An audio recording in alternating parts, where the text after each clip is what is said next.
Yes, thank you. Thank you for joining us for the collective body of Sangha, Zen in the discipline of authentic movement. I am Helena and I work for San Francisco Zen Center as a Zoom host. And it's now my great honor to introduce our teachers today. So first off, we have the abiding Abbess of Green Gulch Farm Zen Center, Fru Schroeder. And she is one of the pillars of San Francisco Zen Center, an advocate for the underrepresented, holding many positions in the community of Marin. She is the epitome of wisdom, strength, and compassion, featured in the moving documentary States of Grace. A mother, a teacher, and a wife, she has been an important teacher to myself during my time living in residence. Next, we have Janet Adler. She's been studying embodied consciousness for 50 years, exploring authentic movement in the presence of witness. She founded Circles of Four, a program that prepares teachers of the discipline of authentic movement, and is the author of 3 books. Her third book, which was just released, is Intimacy in Emptiness, an evolution of embodied consciousness. And next we have Paula Sager and Bonnie Morrissey are longtime students of Janet's and faculty members of Circles of Four program. They are co-editors of Janet's new book and teach together frequently, in person and online, together locally and internationally. And without any further delay, I'm going to hand it back over to Paula and Bonnie. Thank you, Helena. So, yeah, thank you. And thank you to each of you for coming. Thank you to old friends for coming and new friends. We welcome each one of you. I really feel this from this place, kind of stretching to the east and stretching to the west, across the globe, like something starts to feel very round in me as I see and experience us gathering here today. We're all here through the San Francisco Zen Center because of a dear friendship that began decades ago between Fu and Janet. They've nurtured this friendship over decades, sitting on couches together and sometimes holding each other's feet, sharing their questions, their joys, their concerns from the perspective of their 2 different awareness practices. I don't think they could have known back in the 1990s that this gathering today would be one of the fruits of those treasured intimacies then. I don't think we can ever really know what fruits our loving relationships might bear in the future.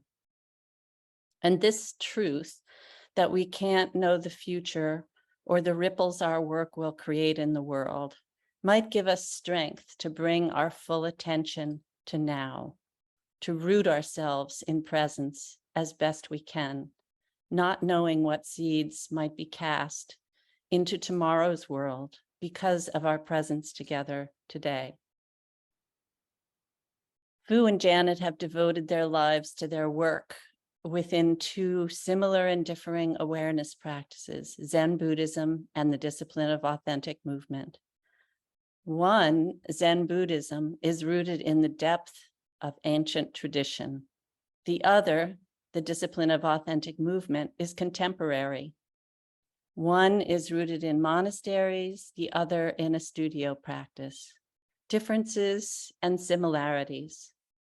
And I know there are folks here today among us who come from other or related traditions or practices.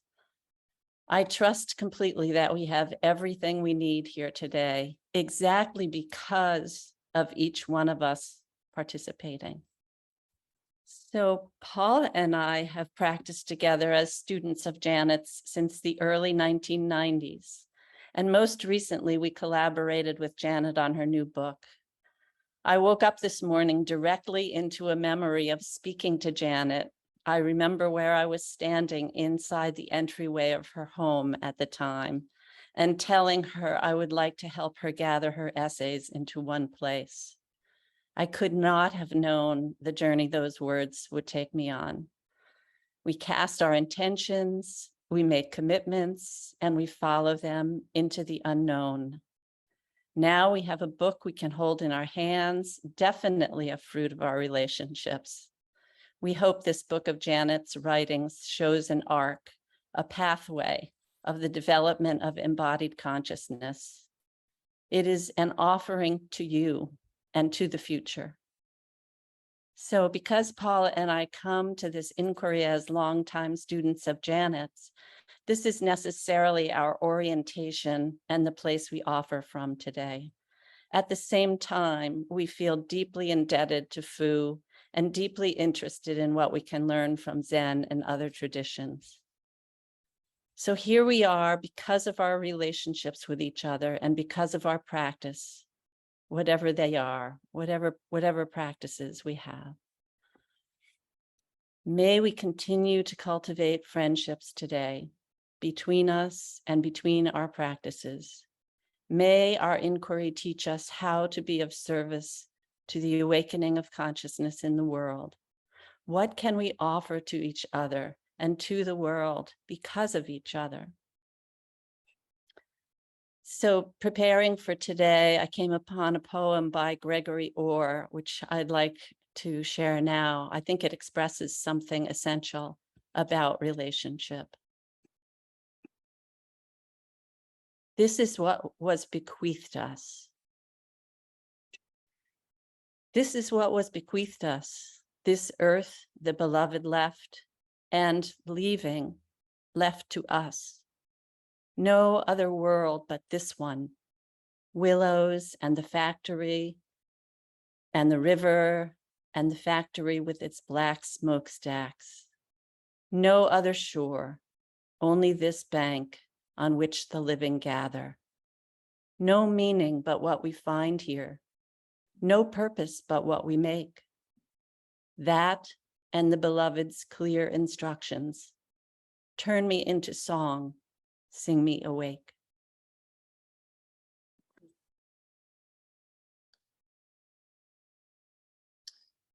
Thank you, Bonnie, for your words and for this poem. No other shore, only this bank on which the living gather.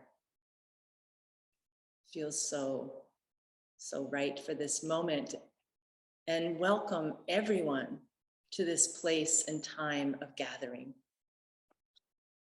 Sangha, consciously embodied collective, sacred circle, beloved community. I love the sound, the taste on my tongue of these words. They each call to me, and I drop into my heart to a place of longing. These words embody aspiration, a vision, a dream, a longing to grow, to develop, not alone, but with others in community, where each individual can thrive, contribute, and participate as a free, autonomous being and as a member of a larger whole, both. Such a vision has been held, nurtured, and sought by many before us, within many individuals and communities of practice and intention. And still we long. Is this a dream, or is it actually possible? The first time I heard the word Sangha was in 1997 during a large group retreat led by Janet. This is where, as Bonnie mentioned, she and I first met. For some years, a group of 20 or so students of Janet's came for 4 days of a deep and immersive practice of moving and witnessing, followed after the movement time by gathering in a circle for an equally immersive practice of speaking and listening. Every year, I would return home asking, how can I bring this way of being attuned to my body and inner life in the presence of others more fully into my life? I think this too is part of our inquiry. How it feels like the place where the personal meets this longing for a sense of being part of a collective, a larger group. How does my practice inform and translate into my presence in the world? Some of you, dear friends who are here today, were part of that long ago group. And some of you were in other groups that Janet led during the 1990s on the East Coast in California and in Europe. And some of you have your own history as students of other teachers. Some of you are teaching your own students. And for those of you who are unfamiliar with the wider field of authentic movement or with Janet's specific approach, which she came to call the discipline of authentic movement, I'd like to offer one of the ways Janet has described this practice.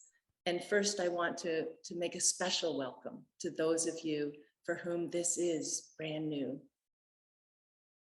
So Janet writes, the center of the work in the discipline of authentic movement is about relationship between a mover and an outer witness, between the moving self and an inner witness, between the self and the collective, between the self and the divine. Relationship, relationship, relationship. This gift, this work, this challenge of being a person is about relationship. In the 1990s, Janet was in the midpoint of her teaching career, with her questions keenly focused on the relationship between the personal body and the collective body. It was at one of her evening seminars during that 1997 retreat that she shared a quote from Thich Nhat Hanh, who said, "It is possible that the next Buddha will not take the form of an individual. The next Buddha may take the form of a community, a Sangha, a community of practitioners." Now, all these years later, I wonder if it was from Fu that Janet received this quote. Our gathering today is happening because of their friendship, just as Bonnie mentioned, and I'm so happy and grateful that they're here with us today and eager to see how their conversation will inform our time together. I want to also speak briefly of another example of a shared inquiry across two different practice traditions. Beginning in 1966, a friendship developed between Thich Nhat Hanh and Martin Luther King. Through letters and during the 3 times they met in person, they discussed their shared commitment to nonviolence and the relationship between the civil rights movement in the USA and the oppressive and deadly treatment of monks and nuns in South Vietnam by their own government. Their third and last meeting was an intimate breakfast together at a World Peace Conference in Geneva. In 2014, on the 50th anniversary of Dr. Reverend King's I Have a Dream speech, Thich Nhat Hanh gave a public talk, a teaching in which he tells the story of this breakfast. What the two of them spoke of was Sangha and beloved community. The tragic day in April 1968 came less than a year later. After hearing the news of Martin Luther King's assassination, Thich Nhat Hanh describes feeling angry and sickened. But, he said, I told myself, King is gone. I had to continue. I vowed that I would continue the work of Sangha building. Without a Sangha, we cannot do much. In preparing for today, I was so moved to learn about their friendship, their recognition of each other, and their shared dream. And I found myself drawn to orient us in the stream of time with a sense that our inquiry lives in the unfolding of time and is related to the phenomenon of lineage and the passing on of a sensibility that Martin Luther King addressed when he said, all life is interrelated.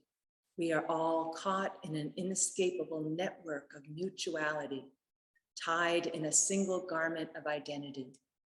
Whatever affects one directly affects all indirectly.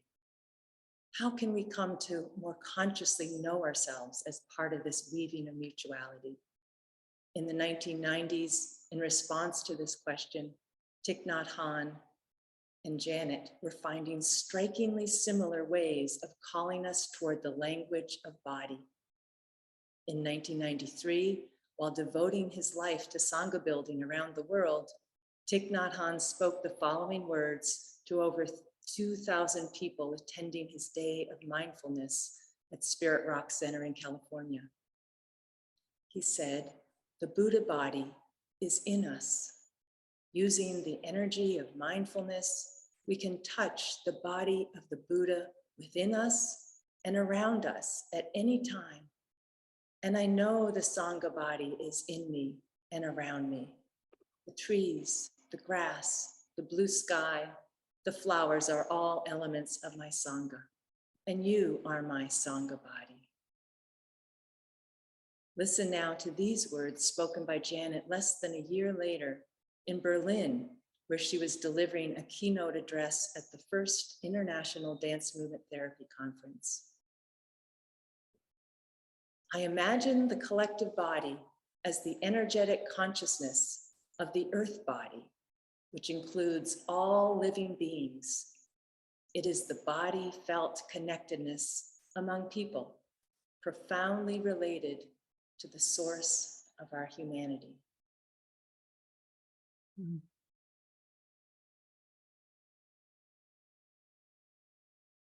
Thank you, Paula. Here we are, 30 years later. Where are we now? Where are we now? Clearly, humanity is still suffering. And we know our earth body is suffering maybe more profoundly than ever. As we recognize and awaken to this continuation or even escalation of suffering in the world, with climate crisis, political crisis, refugee crisis, hunger crisis, housing crisis, so many crises, many of us long even more deeply for healing, for wholeness in ourselves, in each other, and in our earth body. Within this very longing for healing, perhaps a space can open for our hearts to soften, for vulnerability, and for something new that can grow from tenderness. Maybe right now we can just sink in a little bit into our own vulnerability, into our tender hearts, into our own longings for healing and wholeness, each one of us.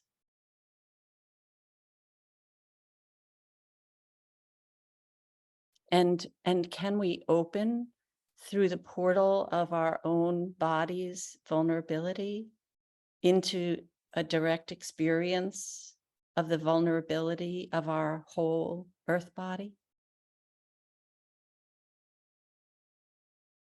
We're not alone. We belong to each other and to earth. Our bodies are the earth. Maybe inviting consciousness into our bodies is inviting healing of earth. Here we are, a group from all around our beloved earth, coming together to hold space, to hold these feelings and longings, and to make space for the potential of new experience, new insight, new awareness. This is our practice together today. Through this practice, we might discover something of Sangha. We might cultivate the healing energies of love, of compassion, of grief and joy. How can our practice together support each other and contribute to consciousness in the world?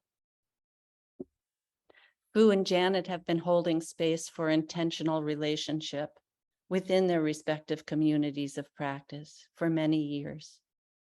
Maybe they have witnessed some ways in which together we can ease suffering in community beyond what we can do alone. I would like to ask them in a few moments to join us, but first I'd like to offer a quote from Janet's new book. Paula and I chose this quote from the essay, The Collective Body, because in some way it expresses the core of what inspired us to offer this gathering today. Janet writes, overemphasis on individual development encouraged outside of a sacred circle has contributed significantly to the creation of unbearable rage, isolation, and despair. In response, the desire to return to one's unquestioned place in the circle can be awakened. But we can easily romanticize membership in the collective body without fully understanding the shadow aspects of belonging. If membership is unconscious, the loss of freedom results. Unconscious commitment to a group ideology, participating in mass psychology, means loss of freedom for all people involved. Individuation can enable us to richly and responsibly enter our place in the collective. Now our unprecedented task, perhaps unknown to our ancestors, is to bring the gifts of individuation into conscious membership in the whole, to find a way to be uniquely ourselves inside a conscious, sacred circle. Fu and Janet, we want to welcome you in. Please come in. Thank you to each of you for being here, for your devotion to your practice and your work. Thank you so much for such a beautiful, evocative, full welcome from you, Helena, for all the work you've done to make this actually happen in this magical way for me online. And thank you, Bonnie. Thank you, Paula. And Fu. Thank you. This is so much fun to meet you again in this way. So much, what is it? Warmth and gratitude. To you, my fellow traveler. Yeah. I also want to just name how touched I am. I think we all are, to see so many names of Russian and Ukrainian people. It's so moving to realize that in the midst of whatever your daily life experience is now, that you take this time to join us. I need to see you. I need to know that you're part of this whole. And Paula, you mentioned a few minutes ago about you used the word whole. You see us all as a whole. And I'm so excited because just as we began, for the first time, I see us all within a crucible, a sphere. And this is a thrilling shift for me because I've been seeing us all as I read your names and remember so many of you and the importance of my experience, of my relationship to so many of you. It tends to come more linearly, like, oh yes, I remember you at that time, and then I remember you at that time. So this is wondrous that today I feel just kind of us all in the pelvis and floating at the same time in some kind of light-filled crucible. Yes. Thank you.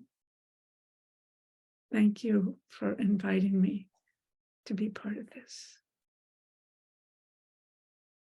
And Fu, you and I, remember on the couch, it's already been mentioned, our stories. Yeah. Yes. Oh, I do remember. It was such a tender time that you were actually your body. I could be near your body and I could be in your kitchen and we could have tea and sit there and share such intimacy with so much love. You know, it's like all the layers are there. And with you, I'm feeling incredible great gratitude for Zoom. It's like, what a funny name for this collective of Indra's net, where all the jewels are reflecting all the jewels, and the whole globe and the sky and everything is included in our being able to be together like this. And there's this funny little red button on my screen that says leave. And I thought, that's this separation. If I leave, if I don't stay, if I forget that I'm part of this, then somehow I fall into separation. So that's a lot of what we want to be talking about with each other too, is this shifting, this pivoting from me to us to we. And right now I'm feeling a big round we, like you were saying, a crucible. And it's definitely cooking. It is definitely cooking. So yeah, I have so many thoughts and memories of our time together, both meeting you for the first time. I vividly remember you walking into my office and I thought, oh my God, who's that?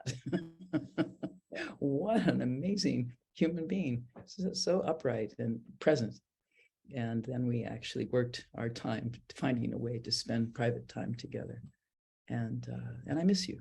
I'm sorry you're so far away. But again, Zoom is allowing us to have regular meetings, which is the greatest gift. I can see you and we can visit. We can't get our feet massaged, but maybe one of these days we can accomplish that as well.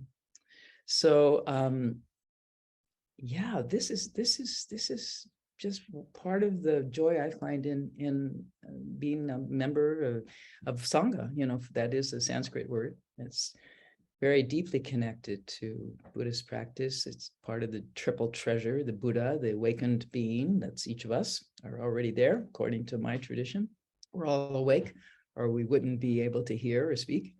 We are aware, and the Dharma is the teaching of awareness, and the Sangha is those who really care about that and want to stay awake, to this world and its suffering.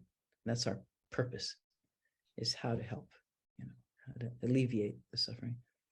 So last time we were online together in a large gathering, was it a year ago, Jan? Was it last year, or was it? Seems time has become impossible to calibrate.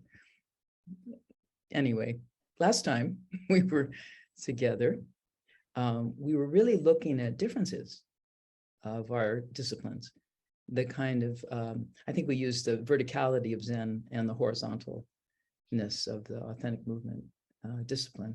And Zen definitely has a hierarchical aspect and patriarchal origins. There's no doubt about that, as do most of the world's major religions. Came out of male collecting of themselves and thinking together and so on. So we've done a lot to work with that as women coming into the traditions, these old traditions. And I'm very grateful to Zen Center for being a really weird place where women have a just equal role and we have families and children and, sexual activities and all kinds of things that are really not part of the traditional monastic forms. And so I'm very grateful that we have a kind of a California spin on Zen Buddhism, which I think is our offering. And I'm really would like to see that also spread around the circle of the globe. And also I feel like, hierarchy literally is Greek word, hieros means priest. So the rule of priests, hierarchy literally means the rule of priests. So we also have ordained people that make lifelong commitments via the Bodhisattva vow. So there are some distinct verticalities to our tradition. And so that's part of what we talked about. And I think what's exciting for today is that we want to talk about our similarities, like how both of us we have to have, to be upright, you have to have a vertical, you have to have a spine and feet and so on to stand. And then the circle, you need to have that witnessing circle, like this whole wonderful group of people right now who so kindly come to witness our conversation.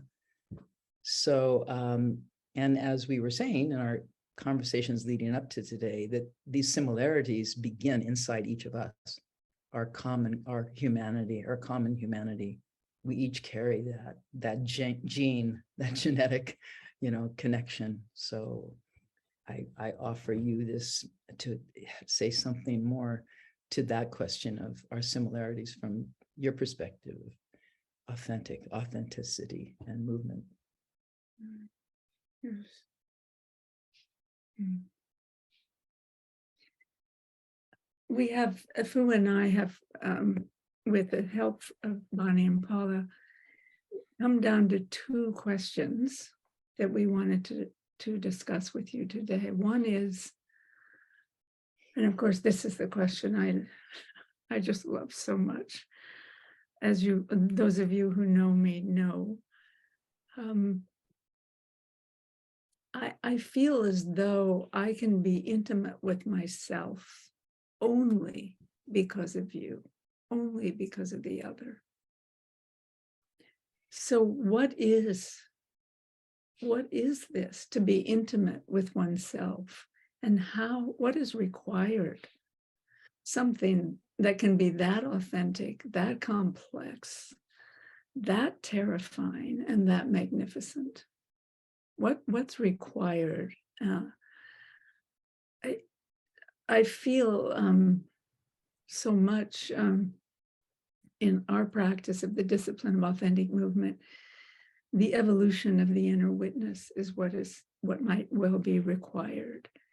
But again, how does that inner witness grow? How does it manifest? How does it become truthful? Which is important to me. And I think this only happens because if I'm a mover and I've entrusted you, Fu, to be my witness, then I am learning from you that you actually have a compassionate and empathic response to whatever arises in me. Whatever arises is embraced and held through your witness presence. And so as my own practice as a mover matures, my own inner witness receives the nectar, the blessing of such an extraordinary gift from my outer witness teacher. And I can actually begin to know an intimacy with myself that includes my increasing ability to hold so much darkness that arises in my personality as I commit to becoming more conscious. I must see more clearly that which is true, and that includes not only the blessings for which I'm so grateful, however they've arrived in my life, but the darkness, however that has arrived in my life and within me. How does that, how can an inner witness hold all of that? And as you were talking before, Bonnie, about the world now, and what's in Joanna Macy's term, the great unraveling, which feels very accurate to me. How at this time can we actually manage what comes up for most of us, maybe more and more, is fear. So again, I think of fear actually as kind of the bottom of the vessel. It's at the very, very bottom of the vessel. And often we don't even know we're feeling it until we start to react with anger. And then all the other experiences that come up from that core fear. We still have a brainstem. We're still human species. We still carry with us all of the complexities of the need to be seen, the need to know, the need to have control, the need to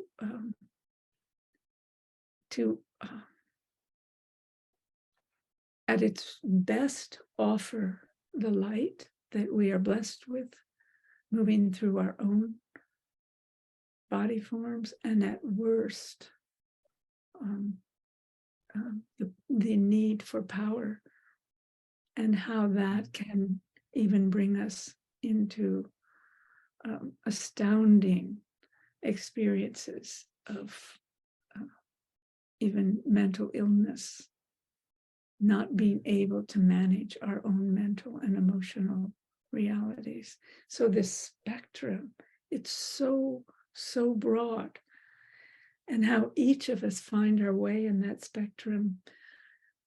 In the practice of the discipline of authentic movement, we are nurturing, we are welcoming a more loving, a more kind, a more gentle, a more wise inner witness. And we become more and more able then to have a dialogue with our terror. We become more and more able to dialogue with our despair because of you, because of the other. And we bring this, as this maturation occurs, of the honing of the precious reality of the inner witness, only there because we have entrusted an outer teacher or witness to stay in our presence with us, to not speak, to invite us to trust enough what might arise through movement or stillness in the presence of the loving, kind, compassionate enough outer witness. And as that happens, it seems as though we are preparing, we are actually being blessed somehow with the possibility of membership in the collective body, the consciously embodied collective body. And then that brings us to our second question, which is, what is the relationship between this singularity, this unique, one by one by one by one, zillions of times all over the earth? How do we find our way into the Sangha, the collective body? So we'll come to that question next. But first, Fu, say from the perspective of your teaching practice, what you know about the intimacy with oneself in relationship to the other, because of the other. Yeah, I was just watching my mind like a popcorn machine as you were talking. I thought, oh, that's so interesting. And I want to say something. I was just like, oh, there's another touchstone, another, connector. That the wonderful qualities of that part of it is that what you're saying is the intimacy of you speak, I hear, and I hear, and my response to your speaking is instantaneous. So I think one of the, principles of the Buddhist insight, his enlightenment, was non-separation of self and object. So, when his awakening, in legendary awakening, was at the sight of the morning star. And he didn't say a lot about that, but what the understanding is that he knew that there was not an outside. The star wasn't outside. How could it be outside? How could he see it if it was somewhere else, if it was separate from him? It's like the example of the bell is often used. Like, how can I hear the bell if the bell is outside of me? Or if it's only inside of me, how can I hear the bell? We have to be completely, intimately one being. In each moment, there's the bell, and that's me. I'm the bell. I'm the star. I'm you. So that identity with the witness and the mover in your case, or for us, this non-mover, the sitter, that identity with each and every moment of experience as not somewhere else, that it's right now, that whatever we are is right now, including dreaming about the future. That's right now. Fear, my understanding of fear is that it's about the future. It's something we think is going to happen. But if we're right now, the safest place on earth is the present. Right now is pretty much okay. You know, I'm still here. I'm still aware. I'm still present. So that's, and stillness, we also speak quite a bit, as you and I talked about last time, the dynamic between movement and stillness. I think that was the name of our workshop, you know, and that dance between the silence and stillness and the appearance of motion and of change and of dark and light and all of these amazing experiences that we share. You know, the fact that those can't be separated. They can't be put into this dualistic, you know, that's kind of one of our phrases is the non-dual, all-inclusive universe. And nobody's outside of that. You know, nobody can get out of it. It's like we're all in it together, which then becomes our charge. If we're all in it together and co-creating what's happening here, we better get busy doing a better job. You know, we better take care of this precious sphere that we live on and that we depend on, and everything that lives on it with us. You know, we better, because that's the only hope there really is our collective, our usness. You know, that we can do it, but we have to understand that it's not me. I can't do it. I'm so tiny. I'm so small. I'm so ineffectual. You know, that's how we think about ourselves. But together, as we can feel it right now with this big together, this gathering, you know, and then, you know, how do we make, I don't know, make use of it? That sounds, you know, wrong, but how do we stimulate that together to become this influence that it needs to be for humanity to recognize that it's not separate. We're not separate countries. We're not separate, you know, languages or races, whatever, genders. We're actually codependent and we need each other desperately more than ever. So yeah, I think that's the dance for us as well, is like how to find that this one is not separate from that one, that you are me. You're more me than I am this. You know, the weird thing about being on Zoom is I can see myself. So that's kind of strange. Normally, if I'm with you, I'm all you. The usual face-to-face is that I need your face to be seen and you need my face to be seen. We're mirrors that offer each other the total, the whole of it, you know. So these are all key questions that we explore as you do. I mean, everything you're saying, I'm going, oh yeah, that's familiar, that's familiar, that's familiar. How does that intimacy with the self happen in your practice? Does it always start in the full Sangha? Does it start with meetings with teachers? How does that intimacy with the self that comes into the Sangha or not, how does it begin in your practice? Well, the Buddha said there's 3 ways you learn. The first one's called hearing, Shrutam. You hear the Dharma, in this case, the truth. You hear something that it moves through you. You don't really know what it is, but you've heard it. It's like the song. You know, there's a song that's playing right now that we all hear it, but we don't know the lyrics. So there's the song of being alive. There's the song of presence, you know. So that hearing is the first step, and you turn to it. You know, something about you wants to find out about the lyrics. So the second level of learning is called Chinta, meaning study. So you got interested, now you're going to have to do a little work. You're going to have to start to study what you are, where you are, what you're here to do. You begin to bring your own whole being into this commitment to finding out what is happening here. What am I? This deep curiosity that wants to know is the driver. That's the bodhicitta, the thought of awakening. I heard about that. I want to know that, you know. So that's the second. And the third learning is you become what you've learned. You became the teacher by studying. You know, I've become a teacher by my commitment to studying.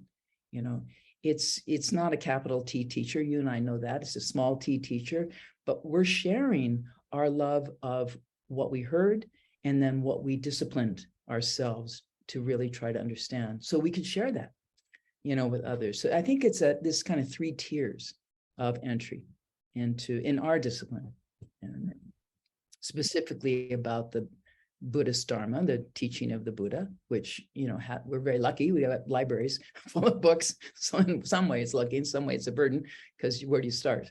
You know, but I think for you all being fresh, you have this authenticity of discovery, which I really love about you and how you teach, you know. Look at that, you know, it's like, it's new, it's new and fresh, and it's kind of unburdened by a lot of tradition, you know, how it's been done. That's beautiful, Fu, because it's both, isn't it? I mean, we need that wisdom in those libraries, in our ancestors, from our ancestors' lives. We need that. That's another form of the other. And then we need the freshness of each one in studio practice, walking out into the emptiness, eyes closed, or perhaps walking toward the cushion and sitting down. Each one, and what arises, the utter intimacy and uniqueness of what arises from moment to moment within each one. Somehow it feels like the what has been offered is essential in support of what is arising. Totally wonderful. Yeah, always fresh. It's a non-repeating universe, someone said. Yes. It's always fresh, you know. This moment never before happened and it won't come back. So, you know, be there, you know, don't miss it. Yeah. So that's a big That's part, another I think, both of them. Yeah, definitely in both of them. And that's another thing about forgiveness. When you say, be there, don't miss it. And then I say, but sometimes I do. And then I say, of course, darling. You know, there's my mother's voice. Of course, darling, I can't always hear it. I can't always be here. I have brilliant reasons for not being able to always be here. And then am I up to actually meeting my responsibility, self-imposed, to actually learn what it is that keeps me from being in the present moment? Not only forgiving myself for not being here always, but then that invitation of inquiry. Oh, it's that trauma again. Oh, it's that memory that my nervous system has somehow made into an obstacle for my own well-being. So the forgiveness, the redemptive nature of that intimacy with oneself, how we can actually heal and forgive ourselves and forgive those who perhaps unconsciously participated in our suffering then and right now. So that kindness to the self for me somehow has something to do with this intimacy with the self.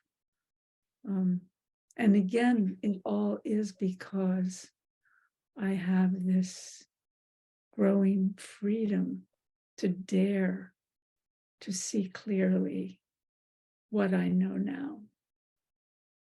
And it includes the light and the dark of all of that. Yeah, I think one of the real gifts to my own understanding of the pain that both I have inflicted on others and others have inflicted on me and others. I was really stunned to remember this quote or this saying attributed to Jesus on the cross: "Forgive them, Lord, they know not what they do." You know, in Buddhism, there's an understanding that people act out of ignorance. If they knew how painful it would be to do that to another human being, if you really knew how much that hurts, how could you, unless you were mentally ill, and of course that's forgiven as well. You know, we bring treatment to that. But if you're not mentally ill and you're capable of not being ignorant, of awakening to your actions. So every morning, the first thing we chant in the morning is this very simple acknowledgement, all my ancient twisted karma, all of my ancient twisted karma, my actions, karma means actions, from beginningless, greed, hate, and delusion. Those are the big three. Born through body, speech, and mind, I now fully avow, I did it. I'm that. I am that. I'm the product of generations of greed, hate, and delusion. And my job is to admit it, own it, to not be ignorant of my complicity with suffering, and then to make a vow. I'm going to not do this anymore. I'm going to change my ways. And that's the work. How do you change your old habits? How do you stop being greedy and hateful and, opinionated, all this stuff that we carry around, all of us carry around? That's the work. It's painstaking. It's every day. You go after it, you feel it. Oh, that wasn't very nice. So then you kind of go back and say you're sorry and try again, get back on the horse over and over and over again until you really don't want that suffering that you're causing or that comes back on you because you caused it. So and as I'm listening to you, the word risk comes up, because I think each day it's a risk. May I be ready for that kind of clear seeing. May it be my turn. May it be timely. And I feel like that very risk is what we then take kind of from the depth of the work that you're describing, the interiority of it, the intimacy of it, into the collective. And the discipline of authentic movement, it's a blessing if an individual can really be seen enough just by one witness, long enough for whatever that means, so that their inner witness is compassionate enough to hold all that is necessary to hold and be in dialogue with when necessary, to be a part of the whole.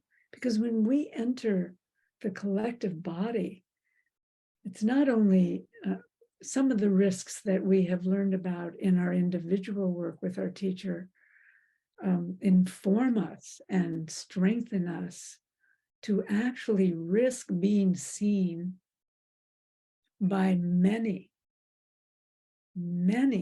who are witnesses, other movers. The other movers might be touching us, they might be making sounds.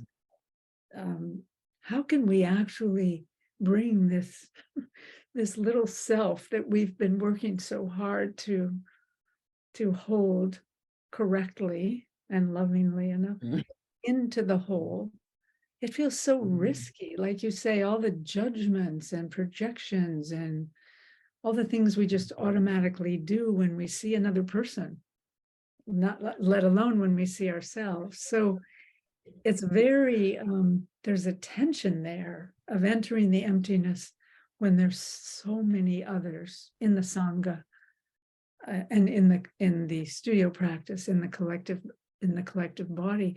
And we even risk the possibility of our personality challenges being so softened in one moment, perhaps, that there's more room for us to actually be met by a light or a vibration, or actually an experience of unitive consciousness because of the whole. Again, all of it is because of the other. I am who I am because of you, whoever you are. So I kind of got off on the risk taking, but I do think it's kind of exciting. There's an edge and it's demanding. And I believe in it. Like, what else can we do but dare to try to be more truthful so that we can see ourselves and each other more clearly? Our risk taking here is huge. I mean, I'm at the monastery right now. I'm at Tassajara in the mountains outside of Monterey, California. It's cold, which is why I'm wearing all these layers. and beautiful. That fall has really come. And so there's such a vibrancy to all of us, you know, huddling. We're huddling for warmth too. There's a coming together in the meditation hall in the Zendo. And even though it's not really warmer, it just feels warmer when we're all in there together. And then our risk taking has to do with ritual. So unlike, I think you have a design, but it's a little more amorphous to my familiarity with how we go about structure, right? So we have a pretty structured structure. It's written out, and you do this, and this at that time, like when you ring the bell and who hits the drum and who does this. So we have a little orchestra that's made up of people who are taking a big risk every morning by having to hit the different instruments at the right moment, which is rarely happening right now because most of these folks are brand new. They haven't done these things before. So it could happen almost any time. So there's a lot of randomness going on, which is also kind of delightful sometimes. And so we're all, you know, one of the young women she was invited to chant the full moon ceremony, which is quite an operatic event to chant this whole thing. It's call and response. She was so scared, you know, and she did it. And she did it with all of her, every power, every ounce of her being, every ounce of air she could muster. And it was so wonderful. Also, that was so wonderful, you know. It was nothing to do with wonderful. It was nothing to do with that was a great performance. It was like she did it with her whole heart. And I think that's the hallmark of Zen, to my understanding, is that you just do it with your whole heart. You bring your whole self into it. Doesn't matter if you drop the thing or hit it wrong or whatever. It's just, we know that you really tried. And that's what makes the Sangha for us, is that everyone's really trying to do this thing to support the whole, the collective. You know, that is the Sangha. It's each individual bringing their best. Maybe it's an unhappy day, and what the best they can do is not very happy. That's fine. You're welcome. You know, that's in too. Like you said, the bad parts in you're a little mean today, or you're a little grumpy or whatever. When I was here years ago, I used to wear red socks to warn people I was in a bad mood. So it's like, we try to give each other a little bit of space to witness and forgive and allow. I got to go through this right now. Please allow me to be a grumpy monk, you know. So yeah. A grumpy monk. That's great. That's great.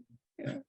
I know it's coming time for us talking again with Paula and Bonnie and hearing more about what other people, all of you, again, thank each one of you for coming. We have another 5 minutes. Yeah. So there were a couple of other things, Furyu and I wanted to name before we make this shift, which were important to both of us, I think. And also, I remember Bonnie and Paula, the four of us talking about this. It's important to all of us. And one was in terms of the Sangha, or the collective body, the role of commitment. And you've touched on this, Fu, and so have I. How essential it is, and at what point is this possible?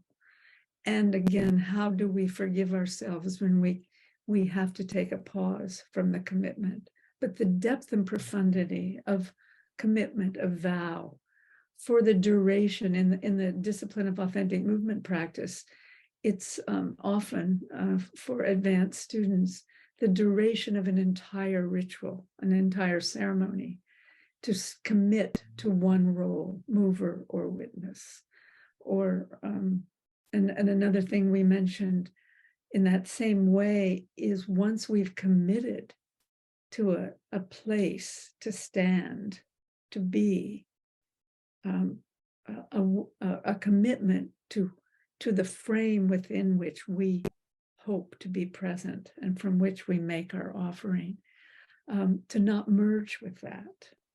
That's the other side, because then we lose the inner witness. So I don't know if there's anything else you want to say about either of those, but those really matter to me. How to commit and not merge, and then to forgive myself when neither is possible, and to trust that I can return. Of course, darling. for my brilliant. Yeah. Yeah, I made a little note to myself when I read your commitment to the duration of the retreat or the ritual, and I thought, yeah, ours is for the duration of your life. It's like you take the bodhisattva vow, meaning I vow to live for the benefit of others. That's the vow. It's kind of simple. I vow to live for the benefit of all beings, not just humans, but all others, which gets you over yourself. Get over yourself. Stop making the focus over here. Make the focus on the real you, which is the other. That's what you really are. You really are what's creating you, is really giving you life. That's who you are. So that vow to live for the benefit of everything around you at all times. How can I help? What can I do? I don't know what it is, but I'll try. I'm ready. I'm ready to help. So that's a big part of our particular tradition. And the vows that we take, the bodhisattva vows, are really, again, to the other. I vow not to kill you. That's my vow. Or steal from you, or lie to you, or sexualize you, or slander you. Every one of them is a promise I'm making, the person, to the other. Whoever other shows up, I will not kill you or hurt you or lie to you. And that's why I'm wearing these clothes. I'm wearing these robes to remind myself that I promised not to hurt you. So, we take it very seriously, as you do. It is the serious part, is that ritual of taking the precepts, accepting that responsibility on yourself as an individual for the benefit of the world. That's kind of a big job. But you can't do it alone. That's where Sangha comes in. You need the whole, all of those who've taken the vow that's the Sangha's job, is to hold it together. Yeah. And that's where we started, the intimacy with the self, only because of the other. So the other relationship. Yeah. Yeah. Thank God for the other. Yeah. Yes, right. Yeah. What would we do without the other? The other. Yeah. Nothing. Yeah. I think our friends are right on the verge of re-entering, I hope. Paula and Bonnie, are you ready to pop in with us? They're smiling. I think they are. I think they're coming. There they are. Great. Wonderful. Ready. Yes. Ready enough. Thank you, Helena. Yeah, this is so rich. I just am soaking up everything you're saying and making notes, and yeah.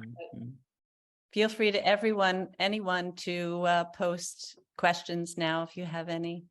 Well, some questions are coming in, and maybe as we begin to have some questions come in, I feel like something's here for me around what you've just been speaking of, around commitment, and I just become aware of somehow that maybe this is an aspect of the gift of Sangha, the gift of another, whether it's one witness or a group of fellow practitioners in either tradition, and that is to be a witness to each other's commitment, and so that just feels like right there, like that we're somehow bowing to each other's willingness to be here, and the presence of not knowing is so much that we don't know.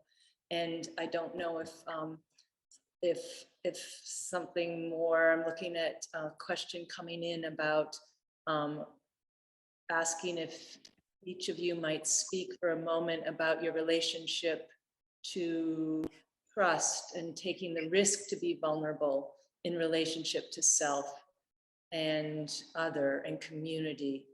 And the simple question, what is at the heart of trust for you? Somehow this question feels connected to that willingness that we witness in each other, that we're here and we don't know what's going to happen.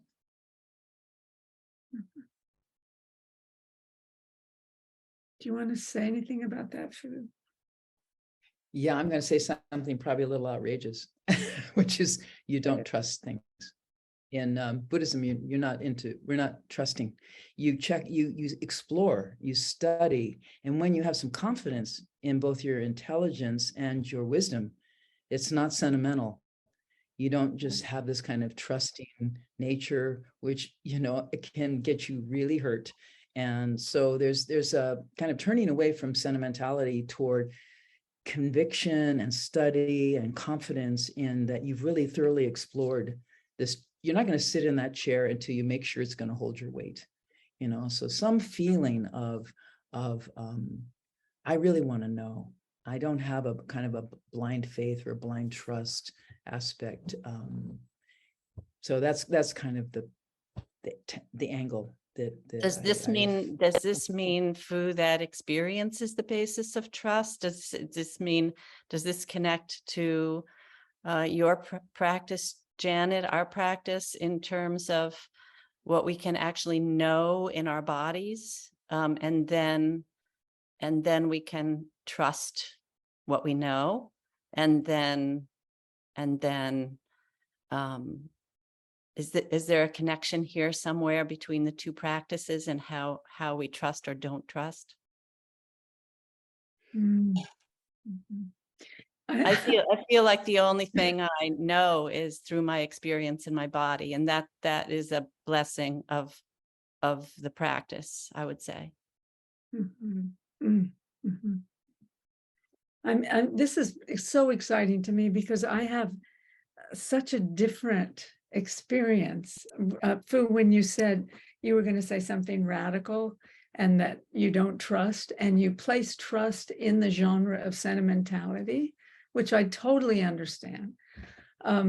I feel so different. I feel like, and this has nothing to do with anything I have earned or learned or anything. I have always simply trusted everyone until devastated, until disappointed. And then I think, oh, maybe I shouldn't have. But most of the time, I trust everyone, and life is good, so good, because I have trusted, what I receive, until I'm in pieces. I should not have trusted. So it's just how I am. And when I think of my trust, my own experience of it is heart, and when I think of sentimental, I think of something superficial, and I know that word has many meanings. For me, when I think of heart, I feel like I'm on my way to my pelvis. I feel my trust is it comes from a deep well. It comes from below, it's down into the core of my body. So it doesn't feel, without substance. It's powerful. Oh my God, it's so powerful, my trust, until I'm devastated. I think those are just compliments. This would be the next workshop. This on for the next time. Like the trust, question of trust. Can you say exactly what would be give us the title of this next workshop? Yeah, trust in authentic movement and trust in Zen, which is, or like, anyway, something about this faith and trust, and it's very key, right? In terms of stepping forward onto the icy lake. Do you trust it's going to hold your weight, or do you check it out first? So I think they're compliments, that you can approach it. I trust everybody, and then they hurt me, or I don't trust everybody. I don't trust anybody because I know they don't know who they are. Greed, hate, and delusion are who they are, and they don't know that. And most people are really not aware of who they really are. They don't know they're Buddha, as we tell them. You're Buddha. No, I'm not. So I don't trust they know they're Buddha. And when they know they're awake, then I feel like I don't have to trust them. They're fine, good to go, So there's something about how those two sides are really complements. They're not really they're not in opposition. They're just like, But yeah, they okay, also have brilliant reasons for who they are, for not yet being conscious. That's not their fault. yeah. No fault. Ignorance Yeah, is not a fault. that there's brilliant reasons for each of us being exactly as we are from moment to moment. And everything we're Totally. talking about is whether we come not trusting and then being delighted, or trusting and then being devastated. And as you say, Yeah, right. it happened. We have both in both. It's a pair of opposites. Jan, you often talk about how much you love paradox, and this feels like a paradox to me. And Fu, in my little experience of Zen koans, they also have this quality of paradox, I think. So what's the significance of this both and paradox, and how does it help us to touch a unit of experience when we understand both sides of a question, or the unanswerability of a question? Yeah, I like that. Yeah. I think part of the purpose is to end argumentation. That you see both sides. Both sides are true, and which is not allowed in Western philosophy. One or the other, is yes or no.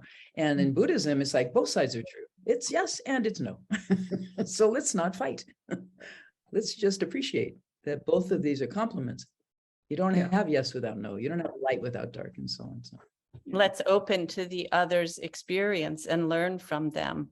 Then we experience the whole. And to me, this is a key of the collective body work, that I can get close to another person's experience through seeing and being seen.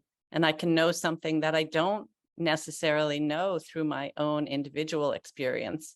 Like I can see it another way, and then another way, and another way, and another way, until all the ways are in the circle. Yes. And all necessary. We need both the aspect of not trusting. We need the aspect of trusting. We need, again, the paradox, the necessity of, I don't think the whole happens without both. Mm-hmm. Then we're left, as you're saying, in two separate places. Mm-hmm. Yeah.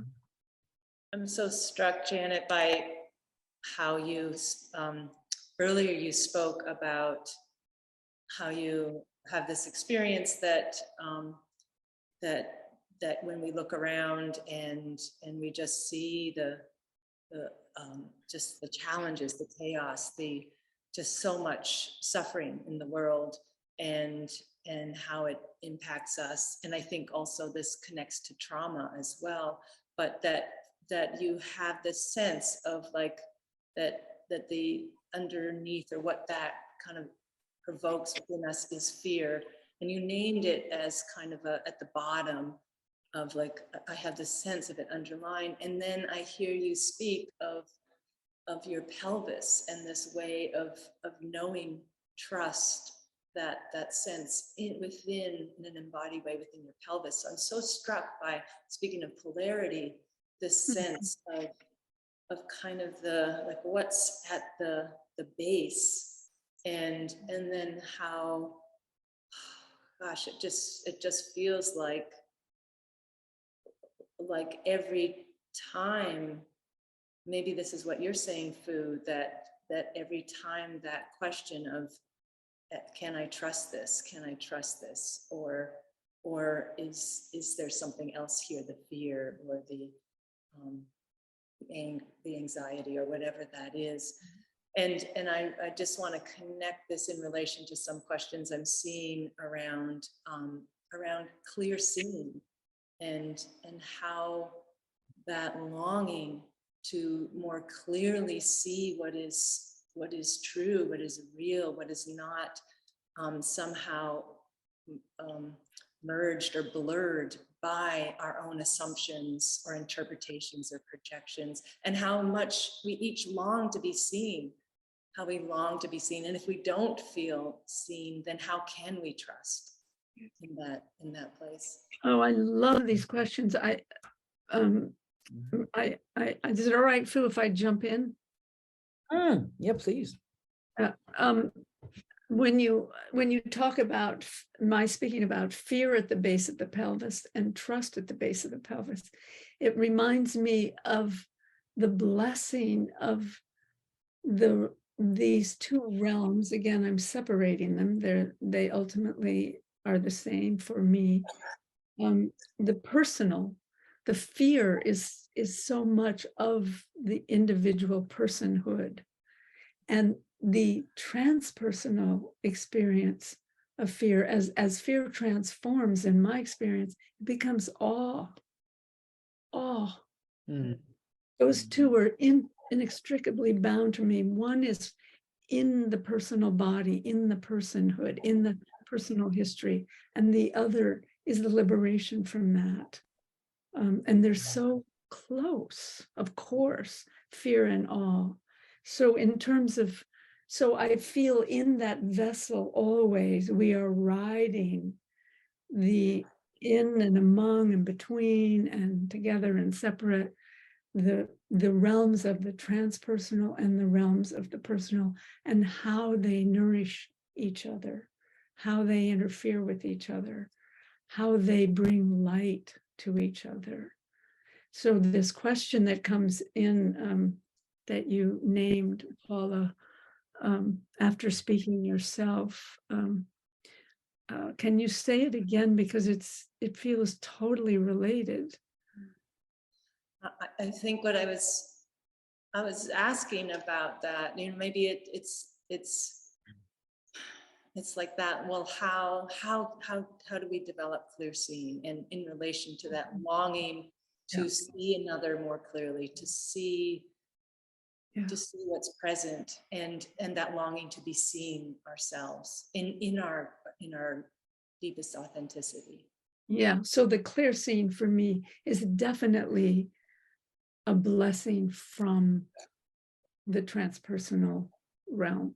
I see clearly when I am relieved, liberated from the density of the embodied personal life in this form.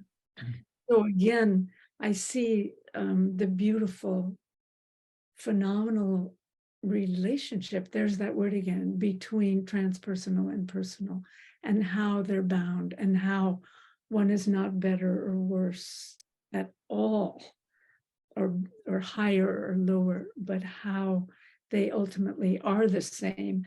And I think we know when they're the same when we have the blessing of experiencing clear seeing.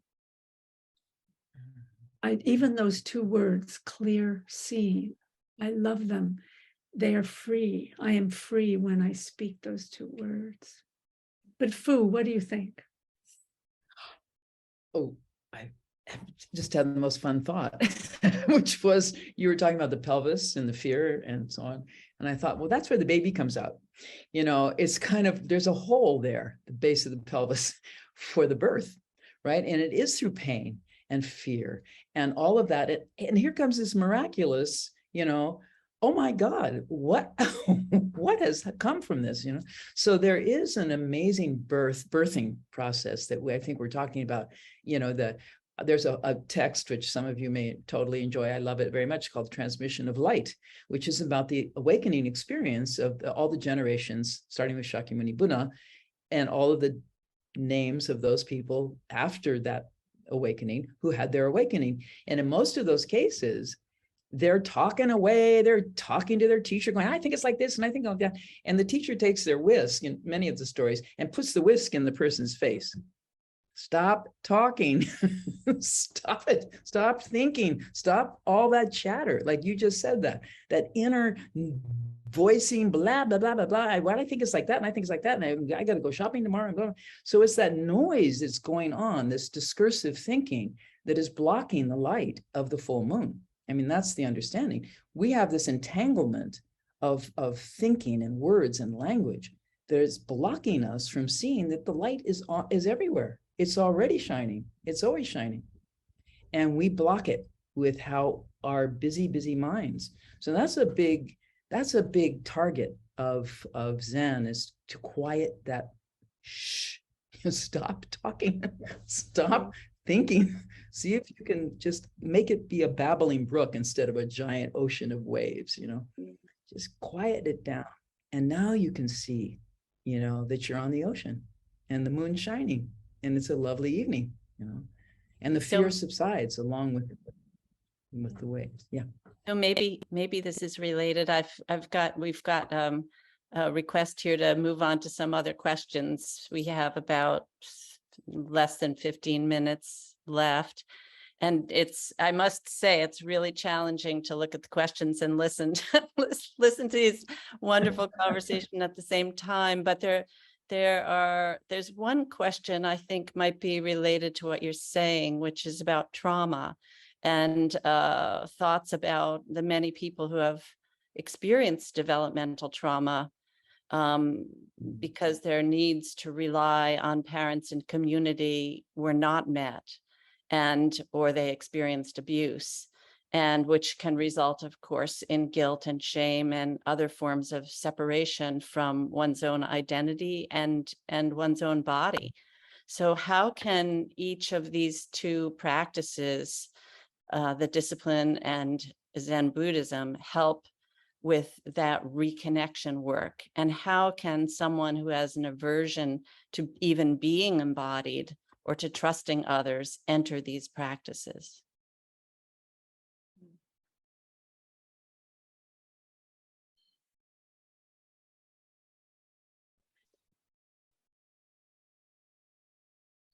Do you want me to go, Jan? Take a little. Yeah.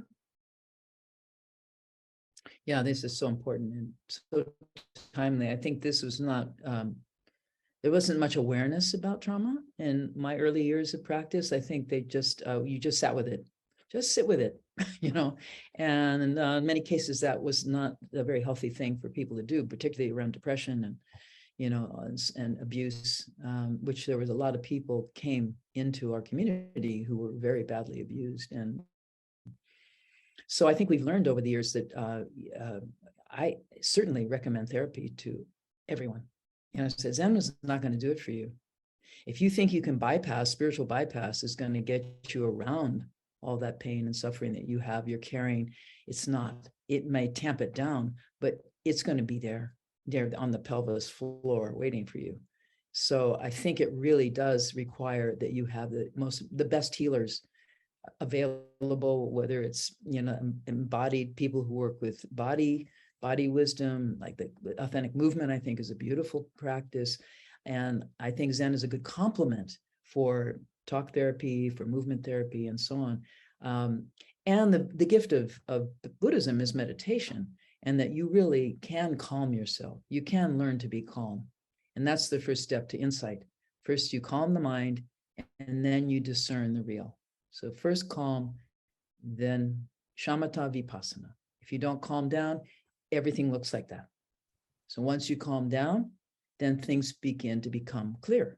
And then you can see your trauma.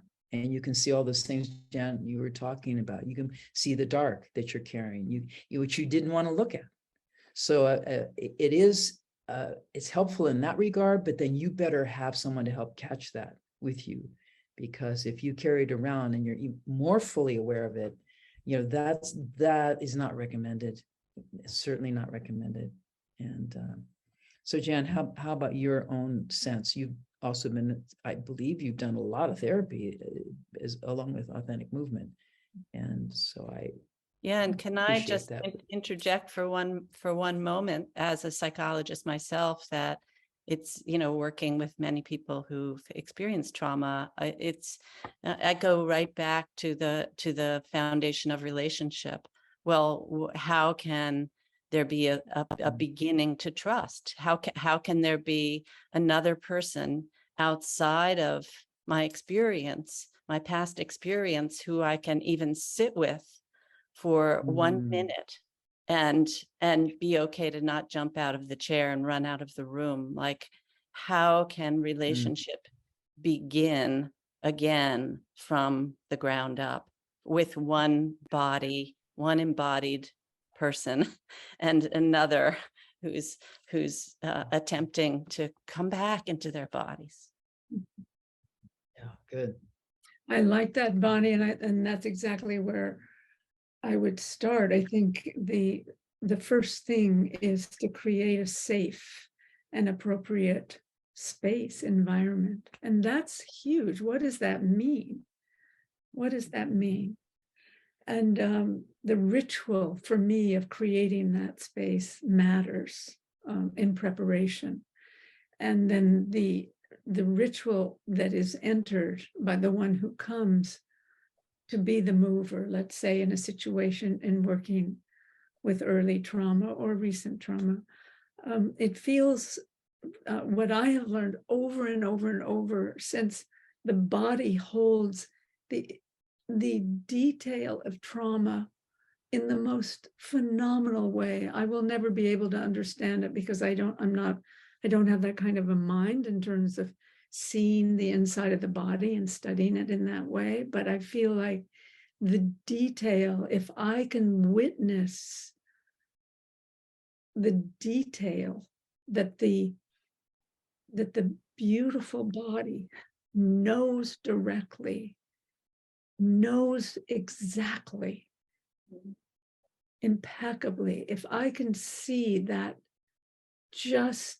lifting of the shoulder, how the elbow moves forward, and then the beginning of the skin color changing toward red. It something happens, the skin changes, the fingers start opening, this finger is separate, and on and on and on and on and on. And the contraction that the mover is feeling, that I can see the mover, we are together witnessing the detail of what actually happened to this body, to this soul, to this human being. And by witnessing it, then we bridge it into consciousness by talking. And here's the speaking practice that you had mentioned earlier. We risk, the mover risks saying, yes, I actually started to bring my hand in front of my face.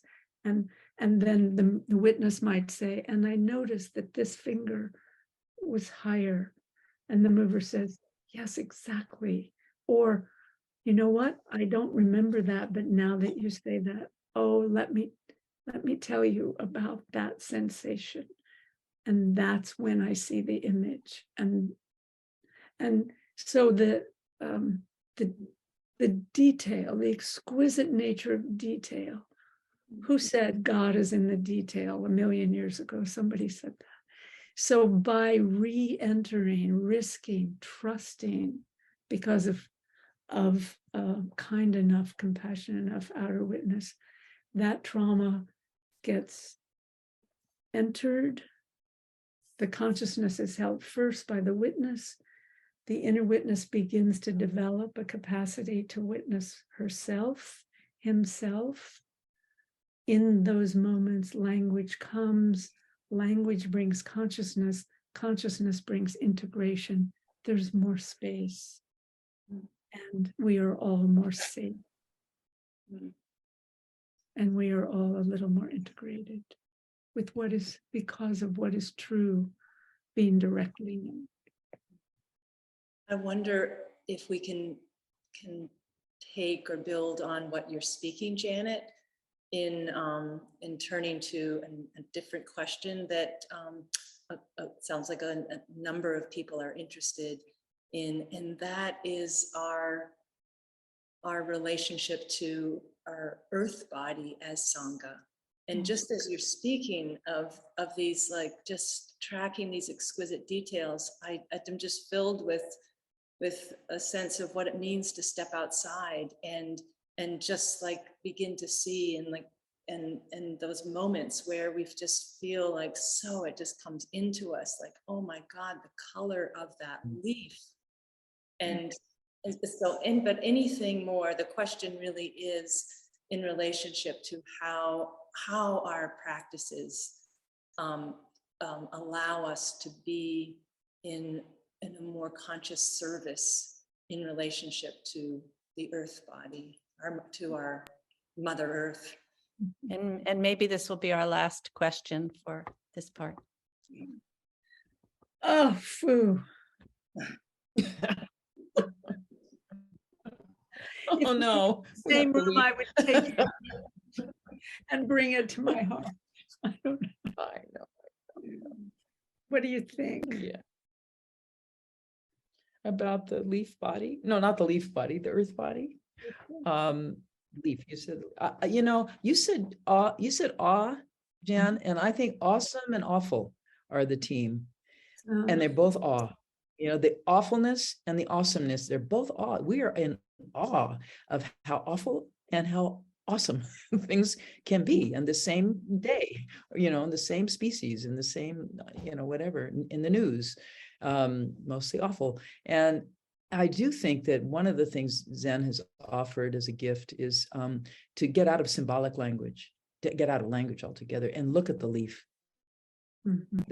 Do you see the leaf? You see, not the name, but do you see that dangly thing? And don't call it dangly, whatever it is. Can you actually see, can you witness without symbolic language blocking you? And I think that's really part of the come back to your senses. Come to your senses, little Shiba. Come back to your hearing and smelling and tasting and touching the exquisite awesomeness of a life. And the more we can do that, and the less we can think about doing that, I think we're getting close, And, It occurs to me, Fu, when you say this, that when I'm in awe, I'm also, it's so opening. It just like opens all my cells. So then those are the moments I think I'm most open to something new moving through me. And maybe that's true in the collective body as well, that when we experience the awe of how we can be together, conscious enough that something new can come into that space where we are with each other, and we can absorb it, we can learn, we can know something, we can see something potentially in these moments. Mhm. Yeah. Yes. Like today. Yeah. And I think for me, everything comes back to one by one. One by one. In all these conversations, it's relevant for me. And in response to this last question, I feel that all we can do is these practices, renew our commitment, because for me, for myself, the longing to love is what's under it all. So in these practices, we are finding ways, seeing and being seen. Another way to say that is loving and being loved. And it seems like in both practices, the intention is to learn how to do that without the density of our historical realities interfering, causing us harm, and preventing us from our love being received or from our love being offered. So it does feel like the only thing to do is to deepen when I am ready, when I am able, my attention to my longing to be free to love you. May this be so. May our practices support us one by one, moment by moment. May it be so. And may it be so. Yeah.